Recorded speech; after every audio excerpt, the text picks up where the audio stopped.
CJ Peterson, and welcome to The Journey is Real. We talk to real people with real passions who share a real portion of their hearts. Today, my guest is Tom Parnell, and we're doing a special Journey is Real podcast because normally my people know that it comes out every Tuesday. However, this one's coming out on a Thursday for a very special reason. We'll get to that in just a second. Thank you for coming on today, Tom. Thank you, CJ. Thanks for having me. Today, we're talking about something that is more prevalent in today's society than a lot of people would like to admit. More than 70,000 Americans die from prescription or from drug-involved overdose in 2019, including illicit and prescription opioids. Would you please share why this issue in particular is important to you? Surely. On December 23rd of 2017, my 22-year-old son overdosed and passed away. And it has been a devastating journey of loss that I've been on for 3 years, over 3 years. And that's why I'm so passionate about, I've see a grief counselor, I still do. I'm not ashamed of that. And it's really helped me immensely get through this, or at least getting through it. Mm-hmm. And she asked me, and other people asked me, what are you going to do? My son's name was Jordan Parnell. And, you know, what are you going to do to preserve Jordan's legacy? And I didn't know what to say. He was 22. I mean, he had just starting life, his adult life. Mm-hmm. And so I didn't want to start an agency or a foundation. There's so many of them dealing with drugs and recovery and addiction and overdose. And so I really didn't give it much thought. But in 2019, in the fall of 2019, it just hit me that I wanted to tell a story. It's not his story, but it's a story of loss. And I wanted to make it into a movie because I'm an independent filmmaker. And that's one thing I can do to try to give back and to try to do something in his name. And that's why I wrote the script and why we filmed the movie. I think that's actually an appropriate and beautiful way of doing it, because you're taking it, instead of like a foundation, you're taking it to a medium that reaches a much wider, much more vast audience. And you're taking that message and you're showing people that, you know what, this could happen to you. It happens every single day. And so I think you and I want to honor that. Now, for the reason why it is a special podcast episode is because you have a movie that came out on the 4th of May called Painkiller. Can you tell us about that? Yes, that's the movie. It will be released on May the 4th on many different streaming services. It'll be in Walmart, on Amazon, in a bunch of different cable systems. Yes, that's being released. We filmed it last year, so the whole process has been pretty quick. I've written many scripts, and this one, of course, coming from deep within my heart and soul, we wrote the script in about a week. Oh, wow. I had to refine it, but once I started it, I didn't stop. And what I've tried to do with this is, because I didn't know, honestly, I didn't have all the statistics. I didn't know this many people. I mean, we hear about overdose deaths and we've been affected by it. I've had 3 friends close to me over the years that have died from drug overdose. Oh, wow. So of course I've been touched by the pain, but I didn't know this many Americans are dying from this every year. I had no clue. And when I started doing research before I wrote the script, I just couldn't believe what I was reading. I mean, 70,000, and even spiked during COVID. It was closer to 90,000 Americans are dying from this, and I had no clue. So, that's why I said when I wanted to do this, I want to try to help, reach anybody I can. There's a lot of agencies, there's a lot of voices out there that are saying it, but I thought, like you said earlier, we can reach a wider audience. And I wanted to, I didn't want to make it like a documentary where we're just up there spewing off statistics and, a lot of people watch those, but many people are going to get turned off by it. So I thought we need to entertain them and then kind of sneak in the knowledge. And that's what we did with the script. So hopefully they're entertained and no, we're not promoting killing pharmaceutical executives or doctors. I've actually been asked that. Are you promoting? Yeah, sure. Okay. And Death Wish, Charles Bronson was advocating you become a vigilante and kill people. I mean, John Wick. I mean, how many? Come on. No, of course we're not doing it. Yeah, no. But I want to entertain you, and hopefully you'll enjoy the story. And in the meantime, you'll see a father's real pain. Bill Oberst was the lead, and he did a magnificent job, expressing the pain that I have felt. Many of the lines that he says in the film, especially about questioning yourself and your own responsibility. How how in the movie it's his daughter, but you know, how was she not more prepared for this? Why didn't I see her pain? What could I have done different? I mean, the things that he says are the things that I question myself about, and the emotion and the passion that I've had dealing with this, and playing the what if game, which there's never a winner in that game. And No. so I was able, it was cathartic in a sense, you know, being able to get this out, and then actually do it in the film. And it's helped me grow. You know, this pain never stops. You know, it's just different levels each day, and it's a daily battle. Yeah, I'm an author, so I understand the therapeutic effects of writing. It allows you to have a little bit more control over the story. Writing an entire script in 1 week, that just kind of blew my mind. I thought writing an entire book in a month was was a lot, but to write a script an entire month, you must have been like up all night for that Yeah. entire week. Well, my business partner, writing partner, Mark Savage, who was the director of the film, he flew when I came up with the concept. He flew to Tampa and spent a week with me, and we basically did it together. Yeah, we were working, you know, 10, 12, 14 hours, you know, a day getting this. And of course, you know, there's the rewrites. Those are always fun. It's like studying for That's a editing, the evil part of everything. I always Oh, say that that's evil. So when you're putting in these thoughts um, for the father in this, you're basically rewalking it, and you're not only putting it in written form, as in the screenplay, but you're actually seeing it right in front of your very eyes. What was that like? I mean, the surrealness of it would boggle my mind a little. that's a great question. I hadn't really thought about it in those terms, but yes, during the writing and during the creation of it, because I wanted it to be strong and powerful, and I know that it was going to come across a little bit heavy-handed, but I wanted the message to get through. You know, when my daughter Leslie watched it for the first time, she told me, she said, you know, the message really did get through the violence. And that was important, because and it was going to have to be a little heavy-handed. So the writing part of it was the most painful, I think. Once we started filming, because you know how, you know, when you film a movie, you might film the end first and the middle second, and so there was no real chronology to it. So and as you're part of the creative process of filmmaking, I'm thinking more about the lines and how it's being delivered. And I'm a continuity junkie, so I'm constantly worried about that. Uh-huh.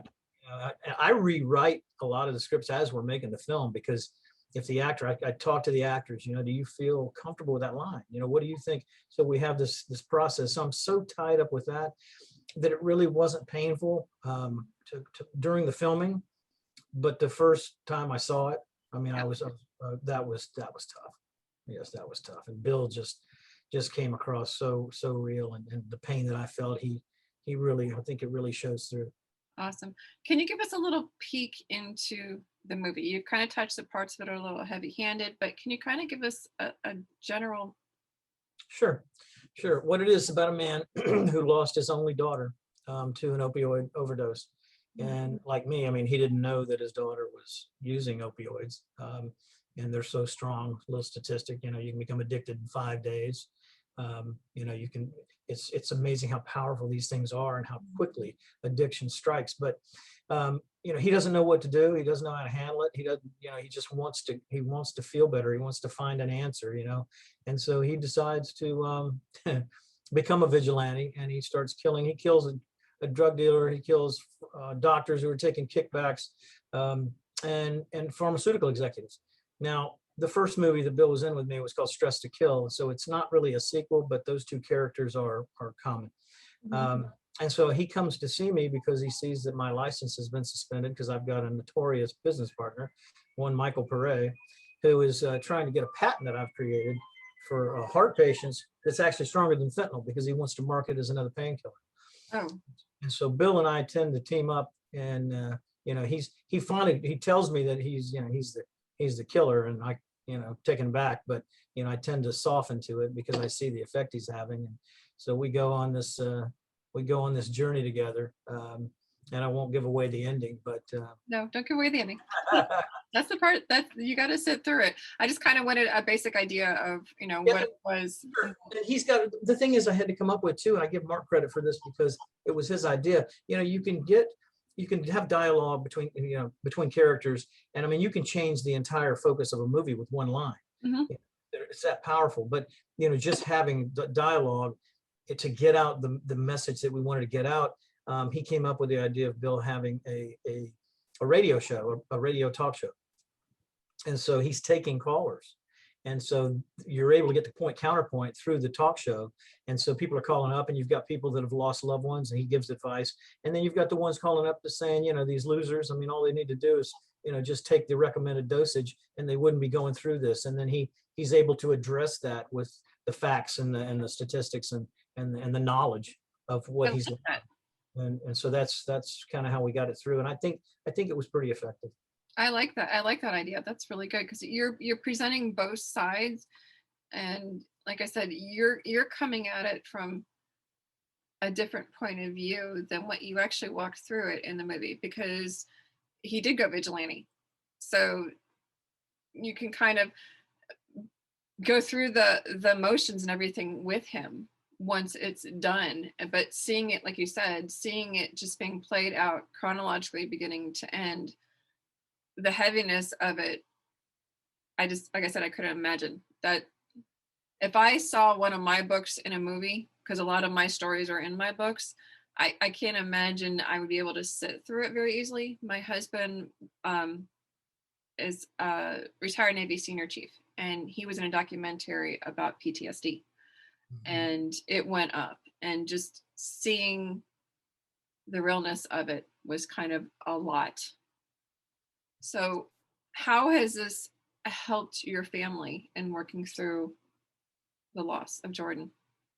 Well, you mean the movie? Mm-hmm. Well, I have an ex-wife now, so she hasn't seen the movie, but yeah.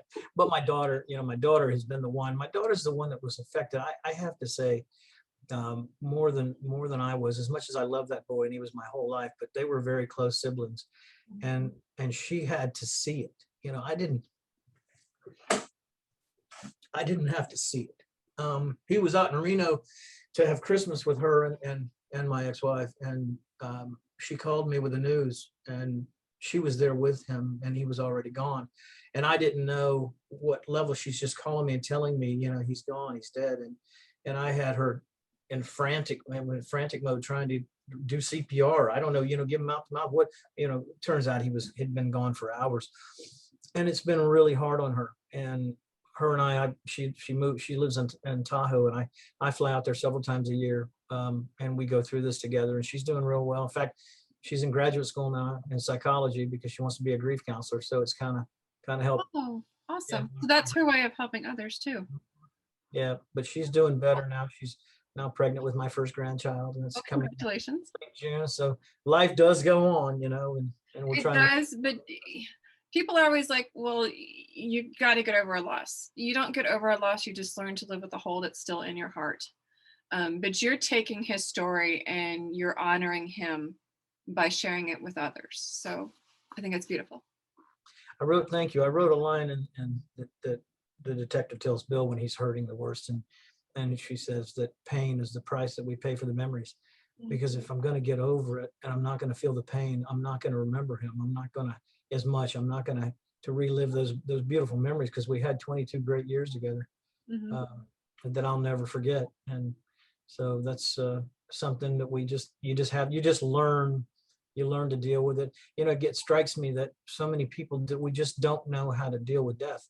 I mean, until you're really involved and until it touches your life, we have no clue, especially if somebody very close to you. And something I've said that, I wish there was a way to prepare people before it happens.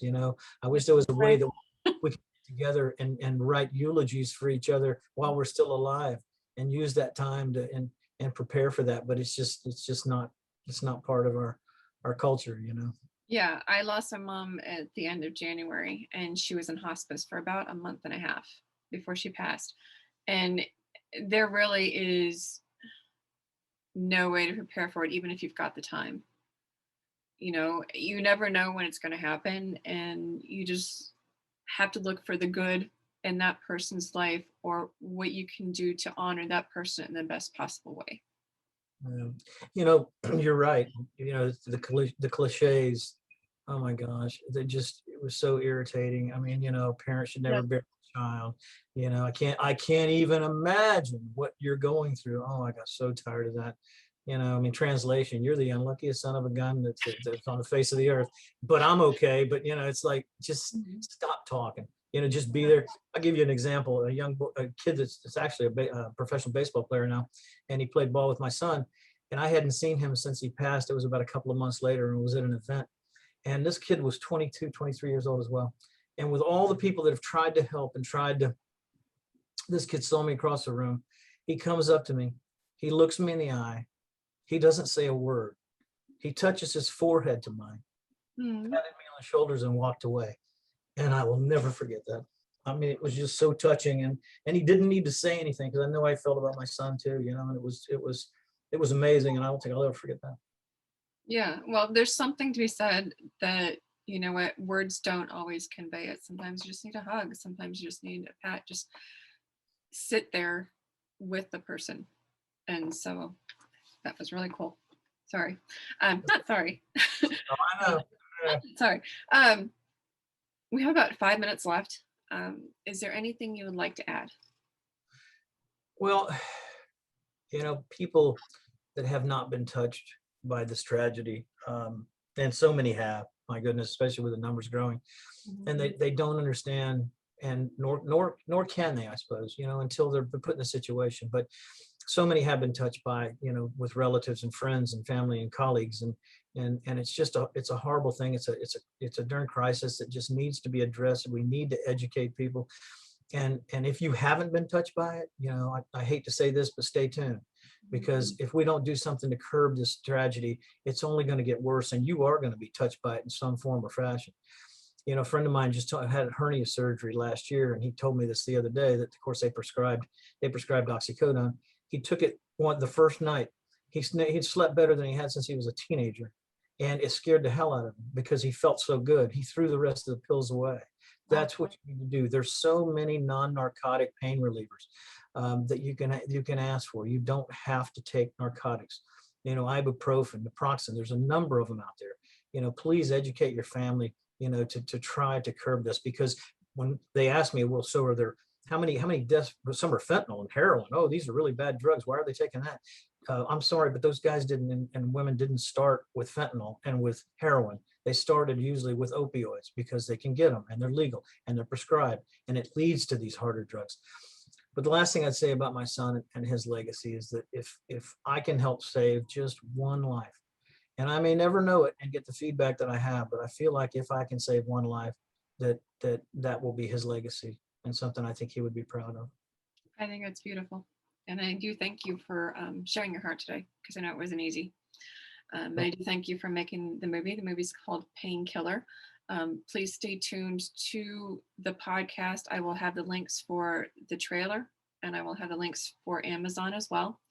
And please make sure to send me other ones, and I can include them with it as well. Okay. But please take time and just sit down with your family and watch the movie.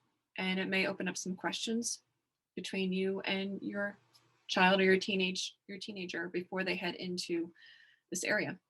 And just think twice before taking painkillers. The choice is yours, but make wise choices. So thank you for coming on today, Tom. Again, I really appreciate you sharing your heart. And thank you guys for listening to The Journey is Real, where we talk to real people with real passions who do share a real portion of their hearts. I'm CJ Peterson at cjpetersonwrites.com. Until next time.